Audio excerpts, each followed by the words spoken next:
नमस्कार, मी ज्ञानदा कदम. माझा विशेष बुलेटिनमध्ये आपल्या सर्वांचं स्वागत. रोज रात्री 8 वाजता या बुलेटिनमधनं तुम्हाला जाणून घेता येतात थेट, अचूक आणि विश्वासार्ह बातम्या.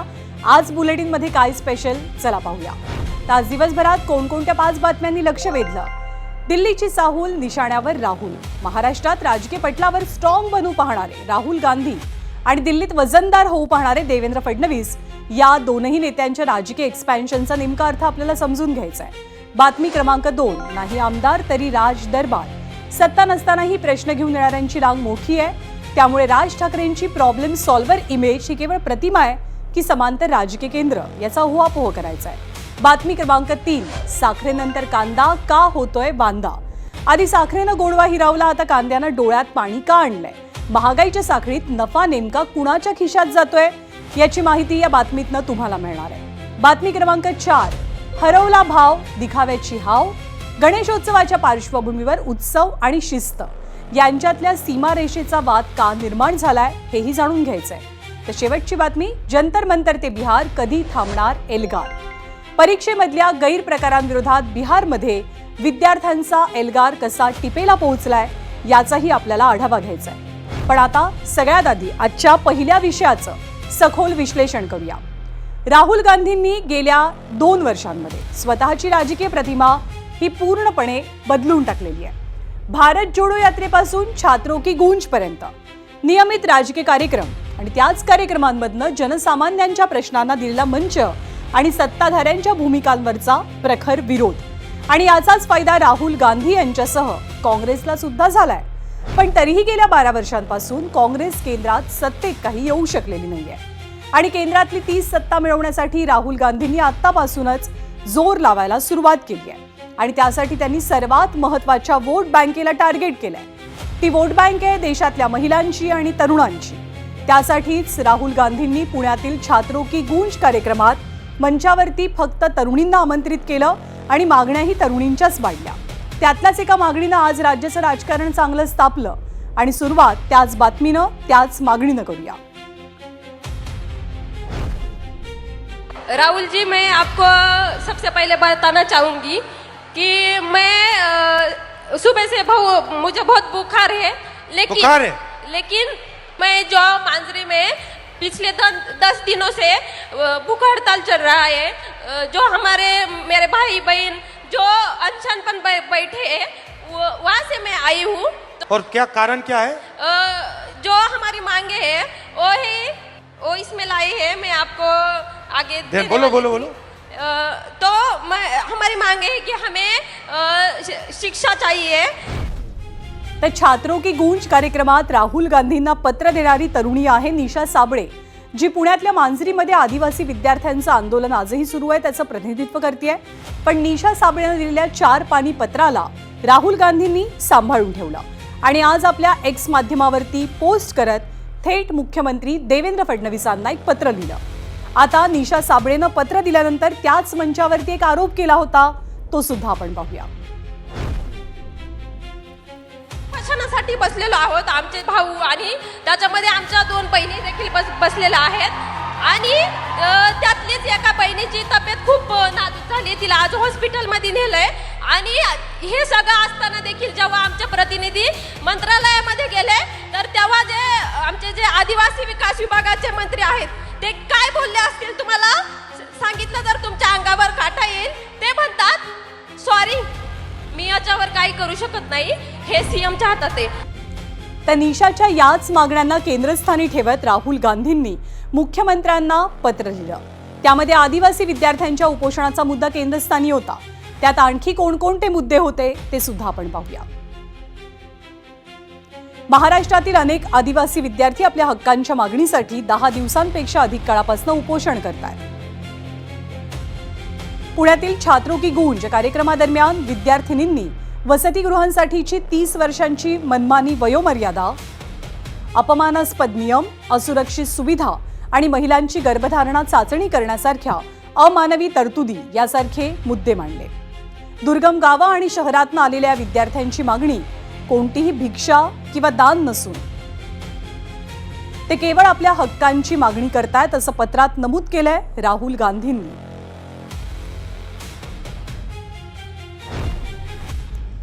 तर तिकडे राहुल गांधींनी पत्र लिहिलं, इकडे राज्यामध्ये आंदोलन तीव्र झालं. त्याचसोबत सरकार दरबारी बैठकांचं सत्रही पाहायला मिळालं.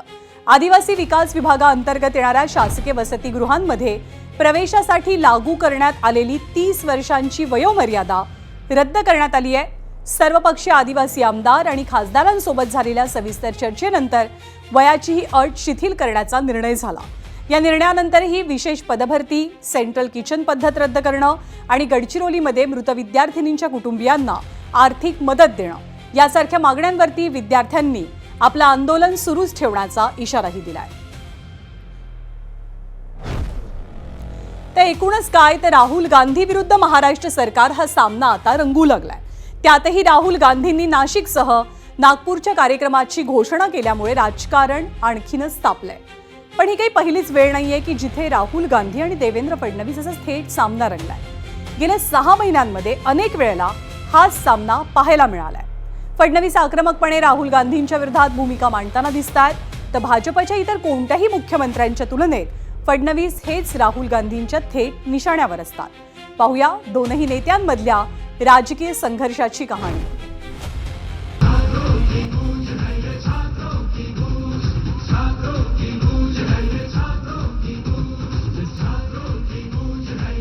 पुण्यामध्ये राहुल गांधींचा छात्रों की गूंज कार्यक्रम झाला,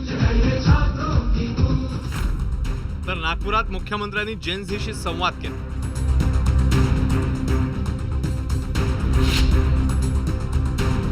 आणि आता त्याच नागपूरमध्ये राहुल गांधींचा छात्रों की गूंज होणार आहे. वरवर पाहता गोष्ट 2 राजकीय कार्यक्रमांची वाटेल, पण त्यात एक खूप मोठा राजकीय अर्थ आहे. राहुल गांधींनी पुणे आणि नागपूरच का निवडलं असेल?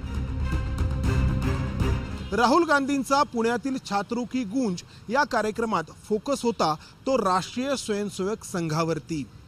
मनुस्मृतीमधील काही ओळींचा आधार घेत राहुल गांधींनी संघ आणि महिलांवरती भाष्य केलं. आता पुणेच का, तर काही राजकीय विश्लेषकांच्या मते कधी काळी पुण्यात काँग्रेसचं साम्राज्य होतं आणि नागपूर नंतर राष्ट्रीय स्वयंसेवक संघाचं दुसरं सर्वात मोठं कार्यालय देखील पुण्यातील मोतीबागेमध्ये आहे.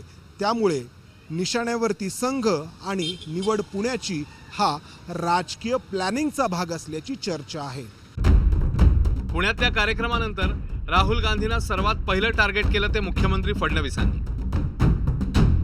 इव्हेंट मॅनेजमेंटच्या माध्यमातून पैसे देऊन काही त्या ठिकाणी मुलींना आणलं जात आहे आणि काही इन्फ्लुएन्सर्सला आणलं जात आहे आणि स्पेसिफिक सांगितलं जातं इन्फ्लुएन्सर्सला की राहुल गांधी आणि पार्टीबद्दल फक्त पॉझिटिव्ह हे तुम्ही टाका तर तुम्हाला पैसे देऊ, निगेटिव्ह काही टाकायचं नाही. त्यामुळे हा इव्हेंट आहे. देवेंद्र फडणवीसांची काही पहिलीच वेळ नाहीये. गेल्या वर्षभरात राहुल गांधींच्या आरोपावर मुख्यमंत्र्यांनी थेट आव्हानं दिली आहेत. मतचोरीच्या मुद्द्यावरून राहुल गांधींनी घेतलेल्या सर्वात पहिल्या पत्रकार परिषदेनंतर मुख्यमंत्री फडणवीसांचा पानभर लेख राज्यातल्या सगळ्याच वर्तमानपत्रात छापून आला होता. ईव्हीएम, निवडणूक आयोगापासून संसदेतल्या चर्चेपर्यंतच्या प्रत्येक मुद्द्यावरून मुख्यमंत्र्यांनी राहुल गांधींना टार्गेट केलंय. काँग्रेस हा दिशाहीन पक्ष आहे. विरोधी पक्षामध्ये संसद केस करायची हिंमत नाही. हे पळपुटे लोक आहेत. बंदूक घेतलेला नक्षलवाद तर संपला, पण त्याही पेक्षा खतरनाक असा दिमागी नक्षलवाद ज्या लोकांच्या डोक्यामध्ये अराजकता भरलेली आहे असा नक्षलवाद आपल्याला पाहायला मिळतोय. पुण्यात येऊन महिलांबद्दल बोलायचं आणि खरी महिलांना जी अधिकारिता मिळणार आहे, जो अधिकार मिळणार आहे, त्या विमेन्स रिझर्वेशन बिलाला विरोध करायचा, तो हाणून पाडायचं, ही राहुल गांधींची दुटप्पी भूमिका आहे. हाच सामना आता आणखी तीव्र होऊ शकतो, कारण राहुल गांधींच्या छात्रों की गूंजचं पुढचं डेस्टिनेशन आहे नागपूर. सध्या राहुल गांधी यांच्या निशाण्यावर पंतप्रधान नरेंद्र मोदी आणि गृहमंत्री अमित शहा नंतर राष्ट्रीय स्वयंसेवक संघ, नितीन गडकरी आणि देवेंद्र फडणवीस आहेत. तिघांचाही थेट संबंध नागपूरशी आहे आणि त्यामुळेच राहुल गांधी यांच्या नागपुरातल्या कार्यक्रमाला एक वेगळंच महत्त्व प्राप्त होत आहे. राहुल गांधी महाराष्ट्रावर फोकस करण्यामागे इतरही कारणं आहेत, तीही पाहूया. 2024च्या लोकसभेत काँग्रेसची वाढलेली राजकीय ताकद. महाराष्ट्रामुळेच भाजप केंद्रात स्वबळापासून दूर. महाराष्ट्रामुळेच काँग्रेसची लोकसभेतली संख्या वाढली. महाराष्ट्रात अजूनही काँग्रेसी विचारधारेचा मतदार आहे. आदिवासी दलित मतदारांचीही महाराष्ट्रात लक्षणीय संख्या आहे। भाजपसह राष्ट्रीय स्वयंसेवक संघासाठी महाराष्ट्र महत्त्वाचा आहे। सत्ताधाऱ्यांना सर्वात मोठा धक्का द्यायचा असेल तर त्यांच्या बालेकिल्ल्यामध्ये जिंकणं हा सगळ्यात मोठा पर्याय आहे आणि म्हणूनच महाराष्ट्रामध्ये भाजपला धक्का द्यायचा असेल तर रेशीमबाग आणि मोतीबाग म्हणजेच नागपूर आणि पुण्यामध्ये राहुल गांधी तरुणांच्या जीवावरती नवीन राजकीय खेळ खेळताना पाहायला मिळत आहेत। आणि त्याच खेळीच्या जोरावर नागपुरात काँग्रेसचा झेंडा फडकवण्याचा त्यांचा प्लॅन यशस्वी होतो की फडणवीस भाजपचा गड साबूत ठेवण्यात यशस्वी होतात हे तर लवकरच कळेल। नागपूरहून रजत वशिष्ठसह शिशुपाल कदम, एबीपी माझा। एकूणच काय तर राहुल गांधी विरुद्ध महाराष्ट्र सरकार हा सामना सुरू झालाय। त्यातही राहुल गांधींनी नाशिकसह नागपूरच्या कार्यक्रमांची घोषणा केल्यामुळे राजकारण आणखी तापलंय। पण ही काही पहिलीच वेळ नाहीये की जिथे या दोन नेत्यांमध्ये सामना पाहायला मिळतोय।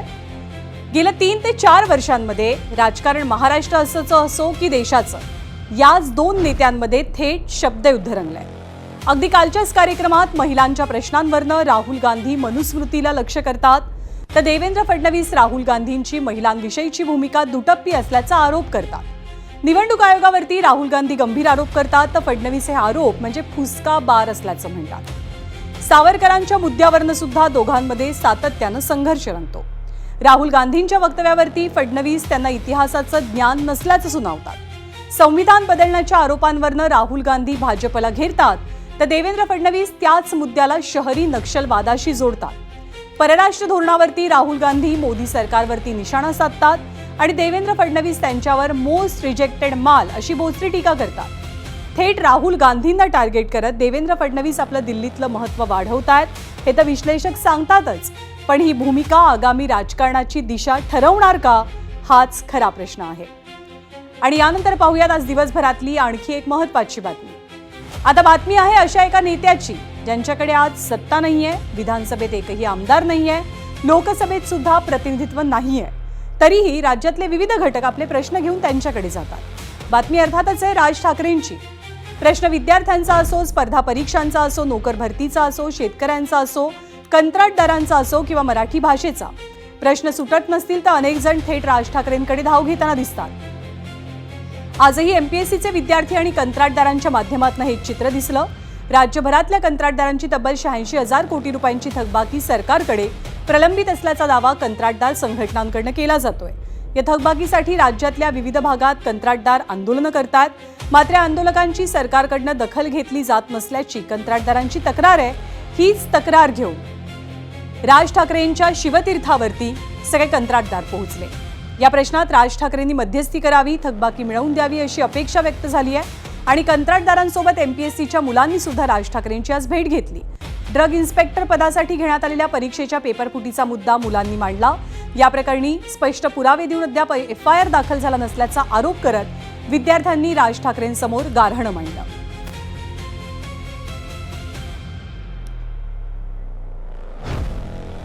तर आज कंत्राटदार आणि एमपीएससीच्या विद्यार्थ्यांनी घेतलेल्या भेटीनंतर राज ठाकरेंच्या राजकीय इमेजची चर्चा नव्यानं रंगली आहे। गेल्या काही वर्षात राज ठाकरेंनी सत्तेबाहेर राहून एक वेगळी राजकीय भूमिका तयार केली आहे। प्रश्न ऐकणारा नेता, प्रश्नाला आवाज देणारा नेता आणि गरज पडली तर तोच प्रश्न थेट सत्तेच्या दारात नेऊन उभा करणारा नेता। त्यामुळे राज ठाकरेंची ही प्रॉब्लेम सॉल्व्हर इमेज म्हणजे केवळ राजकीय प्रतिमा आहे की सत्तेबाहेर राहून तयार झालेलं एक प्रकारचं प्रति राजकीय केंद्र, याचाच अर्थ समजून घेणार आहोत पुढच्या रिपोर्टमधनं।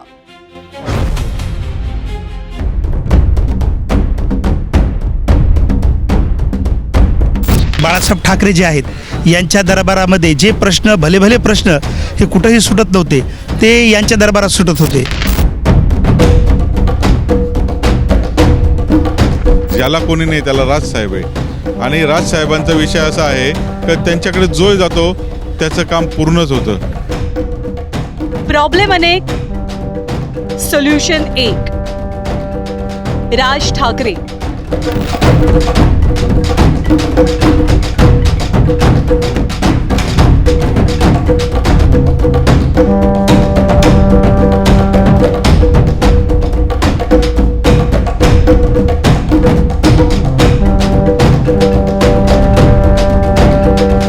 पक्षाकडे सत्ता नाही, आमदार नाहीत, खासदार नाहीत, तरी राज ठाकरे प्रश्न सोडवतील असा विश्वास का?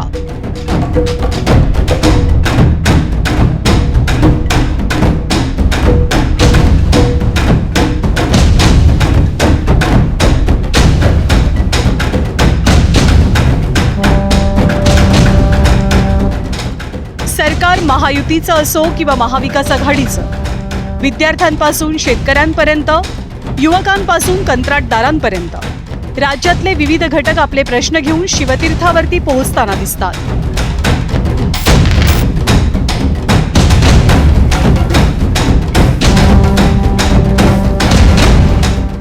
त्यामुळे राज ठाकरे अनेकांसाठी वन स्टॉप सोल्युशन बनलेत का, याची चर्चा जोर धरते. बाळासाहेब ठाकरे यांच्याकडे घटनाबाह्य सत्ता केंद्र म्हणून बघितलं जायचं, असं टीका पाहिजे त्यांच्यावर. परंतु त्यांच्याकडे अनेक प्रश्न घेऊन लोक जायचे. मग फिल्म इंडस्ट्रीमधले असतील, सरकारी खात्यातले लोक पण जायचे अनेकदा त्यांच्याकडे, ते प्रश्न सोडवायचे.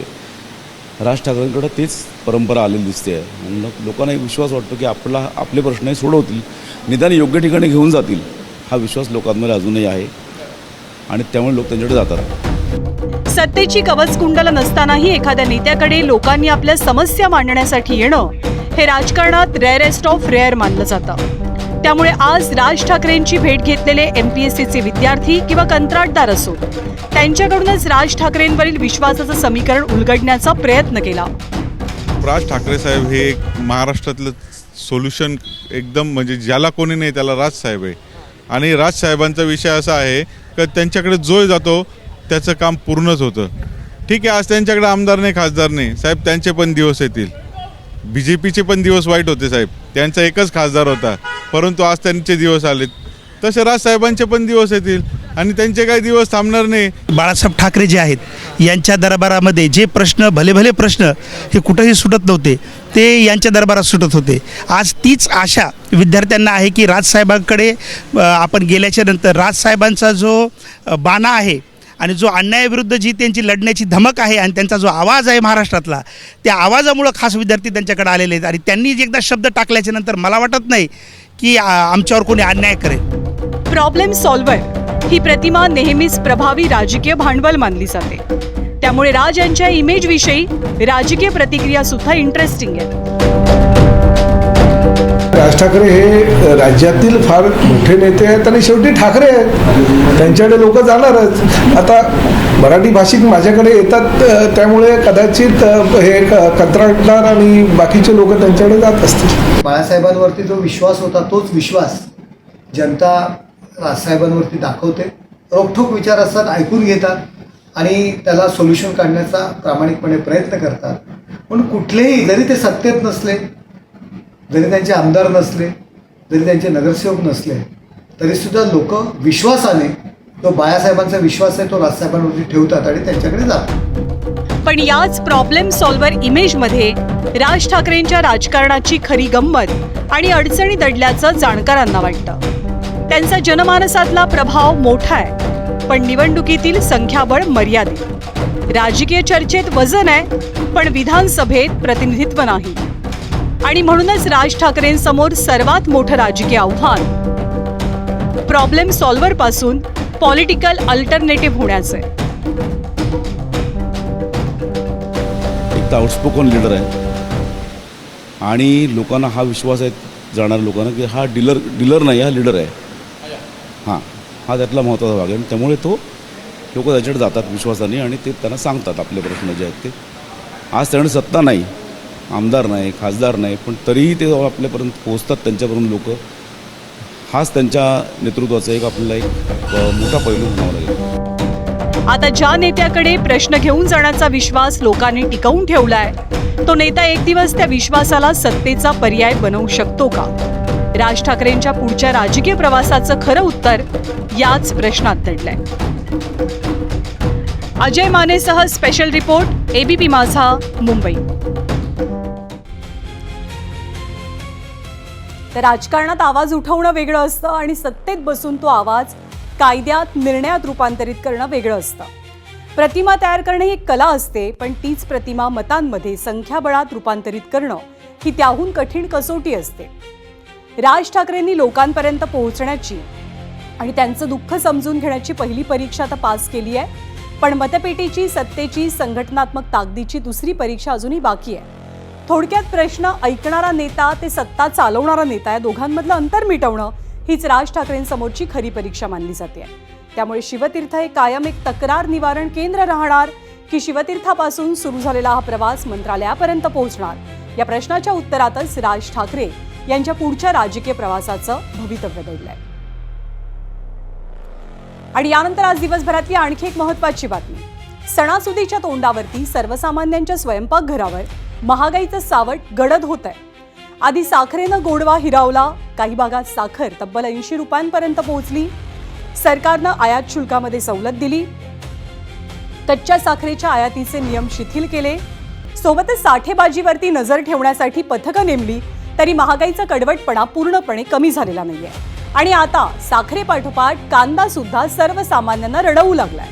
किलोनं कांदा घेणारा ग्राहक आता मोजून मापून कांदा खरेदी करतोय, कारण स्वयंपाकघराचं बजेट अक्षरशः कोलमडतंय. दरवाढी मागे बाजारातला तुटवडा आहे की व्यापारी दलालांची सट्टेबाजी आणि कृत्रिम टंचाई, हाच सवाल गंभीर आहे. शेतकऱ्याला योग्य भाव, ग्राहकाला परवडणारा दर आणि बाजारात पारदर्शकता आणणं सरकारसाठी अत्यंत महत्त्वाचं आहे. साखरेचा गोडवा हरवला, आता कांद्यानं डोळ्यात पाणी आणलंय. त्यामुळे महागाईचा हा सिलसिला थांबणार तरी कधी, असा मोठा प्रश्न सर्वसामान्यांसमोर आहे. तर सणासुदीचे दिवस जवळ आलेत आणि या सणासुदीत सर्वसामान्यांचं दिवाळा निघण्याची चिन्ह दिसू लागली आहेत. वाढत्या महागाईमुळे स्वयंपाकघराचं बजेट बिघडताना दिसतंय. आधी साखरेच्या वाढत्या किमतींनी गोडवा कमी केला आणि आता कांद्यानं डोळ्यामध्ये पाणी आणलंय. अवघ्या काही दिवसात 30 ते 35 रुपये किलो असणारा कांदा आता थेट 60 ते 65 रुपयांवरती पोहोचलाय. पण सर्वात मोठा सवाल अजूनही कायम आहे. या महागाईत नेमकं कमवतंय तरी कोण? पाहूया त्याचंच उत्तर शोधणारा हा विशेष रिपोर्ट.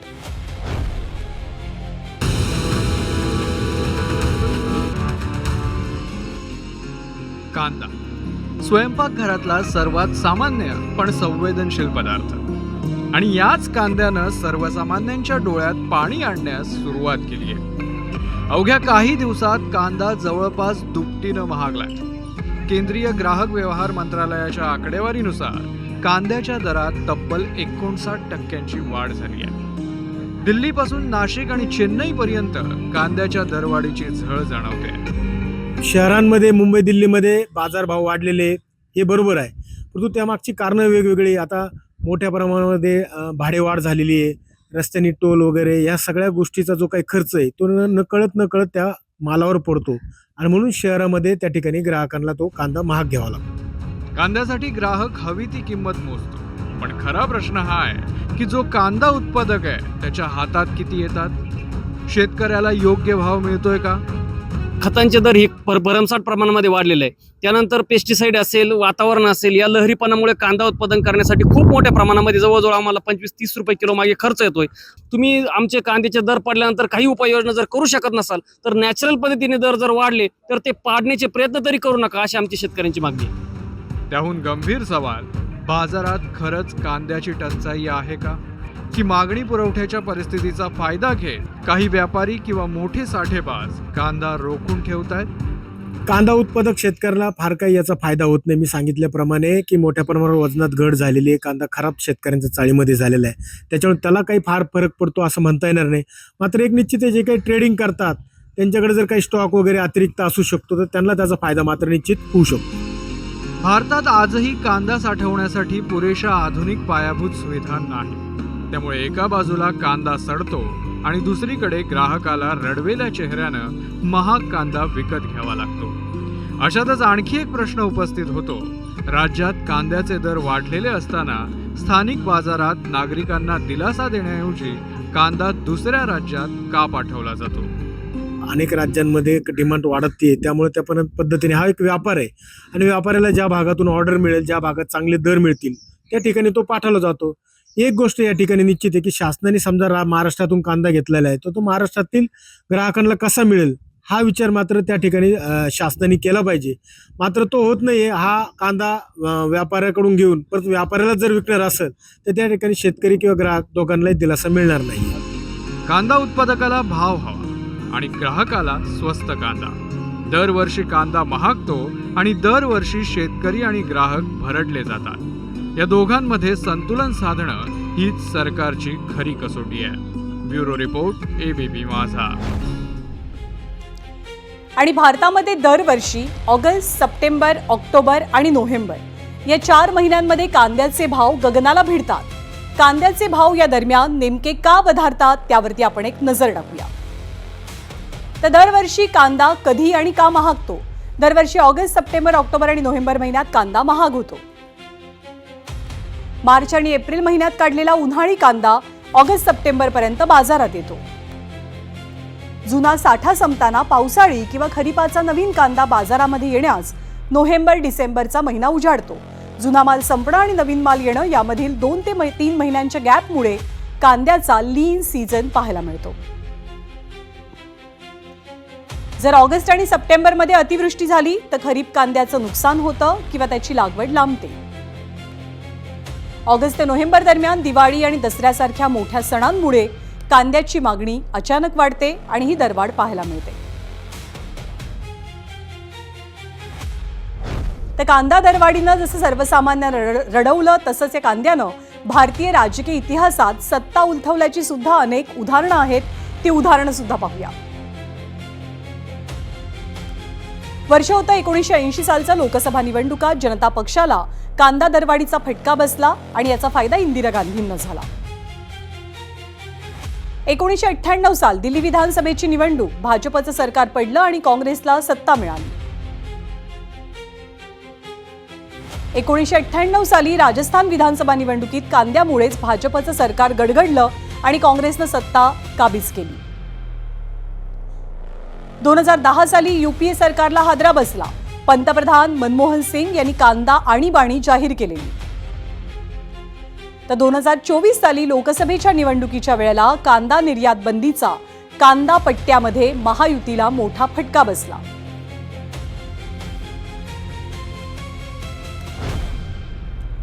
तर साखरेपाठोपाठ डाळीही महागल्या, खाद्यतेल भडकलं, तांदूळ महाग झाले आणि या सगळ्यात महत्त्वाचं म्हणजे कांदा सुद्धा साखरेसोबत शर्यत करू लागलाय. सवाल फक्त महागाईचा नाहीये तर फायदा नेमका कुणाला होतोय हा सुद्धा आहे. शेतकरी म्हणतो भाव नाही, ग्राहक म्हणतो दर परवडत नाही. मग मधली साखळी नफ्यामध्ये कशी? सरकारकडनं दरवेळेला तात्पुरते उपाय होतात पण कायमस्वरूपी तोडगा का नाही? महागाईचा हा खेळ नेमका कुणाच्या फायद्याचा?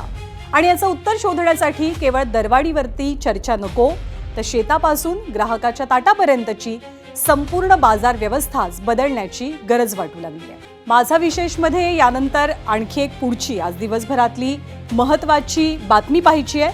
बातमी आहे आपल्या लाडक्या गणपती बाप्पाच्या उत्सवाची. ज्या गणेशोत्सवानं महाराष्ट्राला एकत्र आणलं, ज्या घराघरातल्या गणपतीला लोकमान्य टिळकांनी सार्वजनिक उत्सवाचं रूप दिलं, त्या सार्वजनिक गणेशोत्सवाचं स्वरूप गेल्या काही वर्षांमध्ये मात्र झपाट्यानं बदलताना दिसतंय. पूर्वी गणपती बाप्पाचं आगमन म्हणजे ढोल ताशा, लेझिम, गुलाल आणि भक्तिभाव. पण आता त्यात भर पडली आहे ती भव्य मिरवणुकीची, आकर्षक रोषणाईची, मोठ्या आवाजाची आणि शक्ती प्रदर्शनाची सुद्धा. देखावे भव्य करण्याची मंडळांमध्ये स्पर्धा होतीच, आता बाप्पाच्या आगमन सोहळ्याची भव्यता दाखवण्याची सुद्धा स्पर्धा रंगताना पाहायला मिळते. या सगळ्याचा थेट ताण येतो तो शहराच्या वाहतूक व्यवस्थेवर आणि सुरक्षा यंत्रणेवर. याच पार्श्वभूमीवर पुणे आणि कोल्हापुरात पोलिसांनी गणेश मंडळांच्या आगमन मिरवणुकांबाबत काही कडक निर्देश दिलेत.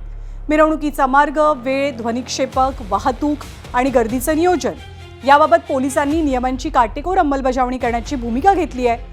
पण त्यावरनं आता गणेश मंडळं आणि पोलीस आमनेसामने आले. त्यामुळे उत्सव आणि शिस्त यांच्यामधल्या सीमा रेषेचा वाद अनेक ठिकाणी पाहायला मिळतोय. त्या वादाला सुरुवात झाली ती पुण्यामधनं. गणपती मिरवणुकीत 4च साऊंड सिस्टीम लावण्याचे आदेश पुणे पोलीस आयुक्त अमितेश कुमारांनी दिले.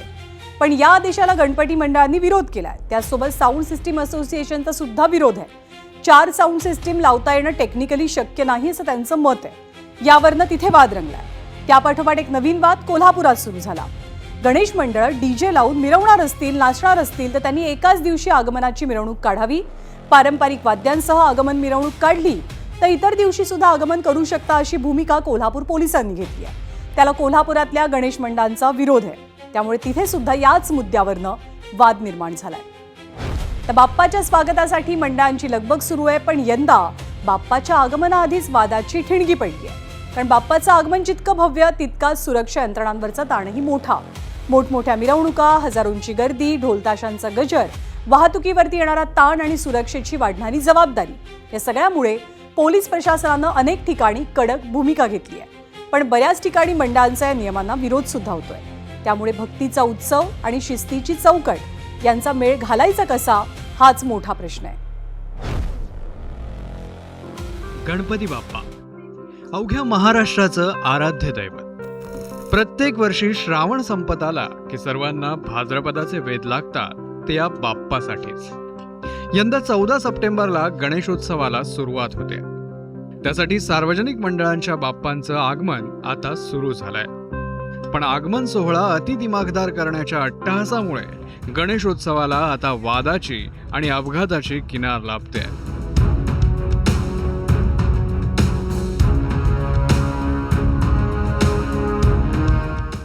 मुंबईतल्या भुलेश्वर इथे आगमन मिरवणुकीत झालेल्या अपघातात 2 जण दगावले. त्यानंतर आगमन मिरवणुकीत डीजे वाजवण्यावरून देखील वाद सुरू झालाय. मिरवणुकीत डीजेला फक्त 4 साऊंड सिस्टीम म्हणजे 4च स्पीकर लावण्याचे पुणे पोलिसांचे आदेश आहेत. त्यावरून पोलीस, गणेश मंडळ आणि साऊंड सिस्टीम व्यावसायिक यांच्यात वाद सुरू झाले आहेत. या पाठोपाठ आता सर्व आगमन सोहळे एकाच दिवशी करण्याचे आदेश कोल्हापूर पोलिसांनी दिले आहेत. त्यावरून नव्या वादाला तोंड फुटलंय. दिमाखदार आणि सर्वात भव्य असा आगमन सोहळा करण्याच्या मंडळाच्या हट्टामुळे पोलीस प्रशासनाला हे निर्णय घ्यावे लागत आहेत. जे आगमन मिरवणूक आहेत, आगमनाच्या दिवशीच ज्यांना मिरवणुका काढायच्या आहेत त्यांनी पारंपरिक वाद्यांसह काढाव्यात असं आमचं एक आवाहन राहील. आणि मिरवणुकामध्ये कोणत्याही पद्धतीचा डॉल्बीचा वापर करण्यात येऊ नये. गणेशोत्सव हा केवळ महाराष्ट्रापुरता मर्यादित नाहीये, तर त्याची देशभर आणि जगभरात उत्सुकता असते. पण महाराष्ट्रात त्याचं मूळ स्वरूप बदलू लागलंय. त्यात भक्तीपेक्षा दिखावा, दिमाखदारपणा आणि अतिभव्यतेला महत्त्व दिलं जात आहे. यातूनच श्री गणेशाचं आगमन हा एक इव्हेंट झालाय. असा इव्हेंट जो काही वर्षांपूर्वी नव्हता. त्यामुळेच कोल्हापूरमध्ये पोलिसांना मोठा निर्णय घ्यावा लागलाय. यावर स्थानिक गणेशोत्सव मंडळांनी तीव्र रोष व्यक्त केलाय. तुम्ही एखादा निर्णय घेणार आहे तर त्याची चर्चा करा. त्याचे प्रॉब्लेम आम्ही तुम्हाला सांगतो, अडचणी काय आहेत. तुम्ही डायरेक्ट निर्णय घेतल्यावर आम्ही बोलणार कधी तुमच्याशी. कोल्हापुरात जवळजवळ 1500 ते 2000 मंडळ आहेत. त्या मंडळांनी मला सांगा, जर एकाच रोडला तर तुम्ही लागला की तो सगळा ताण प्रशासनावर देणार आहे. पोलीस खाता असेल, महानगरपालिका असेल, ती व्यवस्था त्यांना कोलमडणार. एका दिवशी होणे शक्य नाही आणि वादावादी प्रसंग पण होतील. प्रशासन म्हणून जर चांगल्या पद्धतीनं हे गणेशोत्सव साजरा करायचा असेल तर आमची भूमिका तुम्ही पहिला ऐकून घ्यायला पाहिजे. का काढताय तुम्ही, आणि मग त्यातून समुपचार केला असता, समुपदेशन केलं असतं आणि मग तुमचा निर्णय लादला असला तरी सुद्धा आम्ही एक वेळ निम्म सहन करू. गणराज हे लाडकं आणि उत्साहाचं दैवत आहे. त्यामुळे त्याचा उत्सव हा उत्साहातच केला जातो. पण आपल्याकडे सार्वजनिक गणेशोत्सवात विसर्जन मिरवणुकीला महत्त्व आहे. श्री गणरायाचं आगमन हे आजवर साधेपणानं होत होतं. पण आता भक्तीपेक्षा दिखाव्यासाठी मंडळांचा हट्ट अधिक आहे. त्यामुळे आगमन सोहळे देखील भव्य होऊ लागले आहेत. त्याचा सुरक्षा यंत्रणा, पोलीस आणि प्रशासनावर नाहक ताण येतो. सर्वसामान्य वेठीस धरले जातात. हेही मंडळांनी समजून घेण्याची गरज आहे. ब्युरो रिपोर्ट, ABP माझा. खरं तर बाप्पाचं आगमन दिमागदार असण्यापेक्षा निर्विघ्न असणं अधिक महत्त्वाचं. बाप्पाच्या स्वागताचा गजर मोठा असण्यापेक्षा त्या गजरानंतर प्रत्येक घरातला आनंद कायम राहणं हे जास्त महत्त्वाचं. म्हणूनच यंदा गणरायाचं स्वागत भव्यतेच्या स्पर्धेतून नाही, तर भक्ती, शिस्त आणि जबाबदारीच्या संयमातनं होणं हाच खरा बाप्पाचा उत्सव ठरेल. आता बातमी आहे बिहारमध्ये सुरू असलेल्या विद्यार्थ्यांच्या आंदोलनासंदर्भातली. सोशल मीडियावरती स्थापन झालेल्या कॉकरोच जनता पार्टीच्या दिल्लीतल्या आंदोलनानं गेल्या महिन्यात संपूर्ण देश ढवळून गेला. त्यानंतर देशामध्ये जेनझी आणि कॉलेजच्या विद्यार्थ्यांच्या मागण्यांचा गांभीर्यानं विचारही सुरू झाला. परीक्षा, पेपर लीक सारख्या मुद्द्यांवरनं विद्यार्थ्यांनी वेगवेगळ्या ठिकाणी आंदोलनं सुरू केली. महाराष्ट्रात सुद्धा आंदोलन झालं. शिवाय ओडिशामधलं आंदोलनही चांगलंच गाजलं. आता आंदोलनाचं हे वारं सध्या बिहारमध्ये वाहू लागलंय. इथे गेल्या 12 दिवसांपासून विद्यार्थ्यांचं आंदोलन सुरू आहे. या आंदोलनामुळे बिहारची राजधानी पाटणा ही ढवळून निघालेली आहे. आजच्या आंदोलनामध्ये आंदोलनकर्त्यांनी मुख्यमंत्र्यांच्या निवासस्थानाकडे मोर्चा वळवला. मोर्चासाठी विद्यार्थ्यांची मोठी गर्दी होती. त्यांना रोखण्यासाठी पोलिसांचा तगडा बंदोबस्त सुद्धा होता. या आंदोलनकर्त्यांनी बॅरिकेड्स पाडण्याचाही प्रयत्न केला आणि त्यांना पांगवण्यासाठी पाण्याचा जोरदार मारा केला गेला. पण विद्यार्थी त्यांच्या आंदोलनावरती ठाम राहिले. त्यांचा मुख्य रोष हा मुख्यमंत्री सम्राट चौधरी यांच्या सरकारविरोधात पाहायला मिळतोय. तर बिहारमध्ये सुरू असलेल्या आंदोलनामध्ये विद्यार्थ्यांनी 10 मागण्या सरकार समोर ठेवलेल्या आहेत. या मागण्या कोणकोणत्या आहेत त्यावरती सुद्धा आपण एक नजर टाकूया. बिहार लोकसेवा आयोगाची परीक्षा रद्द करा. स्टाफ सिलेक्शन कमिशन भरतीमधील कंत्राटी सेवेसाठीचे अतिरिक्त गुण रद्द करा. भरतीसाठी वयोमर्यादा 45 वर्ष निश्चित करा. भरती परीक्षांचं वेळापत्रक जाहीर करा. TRE 4 साठी फक्त एकच परीक्षा घ्या. निगेटिव्ह मार्किंग रद्द करा. भरतीसाठी 90% अधिवास धोरण लागू करा.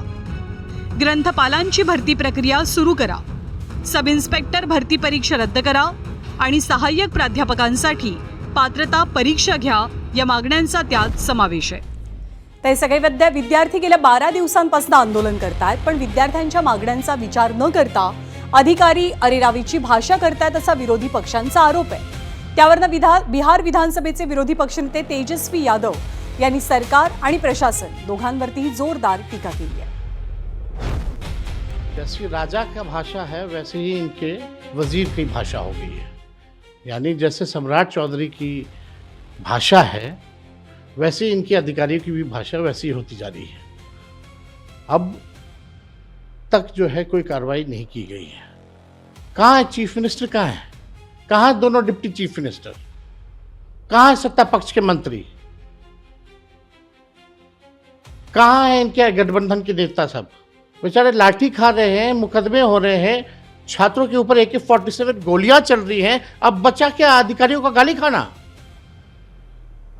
ये सब चलने वाला नहीं है. त्या सगळ्या आंदोलनादरम्यान बिहारचे मुख्यमंत्री आणि अन्य मंत्री नेमके आहेत कुठे हा सवाल उपस्थित होतोय. विद्यार्थ्यांची समजूत काढण्यासाठी कुठलेही प्रयत्न झालेले नाहीयेत असा विरोधकांचा आरोप आहे. त्यामुळे आंदोलक किंवा विरोधी पक्षांचा खरा रोष हा मुख्यमंत्र्यांवरती पाहायला मिळतोय. मुख्यमंत्री सम्राट चौधरी हे आंदोलन आणि विद्यार्थ्यांना गांभीर्यानं घेत नसल्याचा आरोप त्यांनी केलाय. त्यामुळे आंदोलन दिवसेंदिवस चिघळू लागल्याचं चित्र दिसतंय.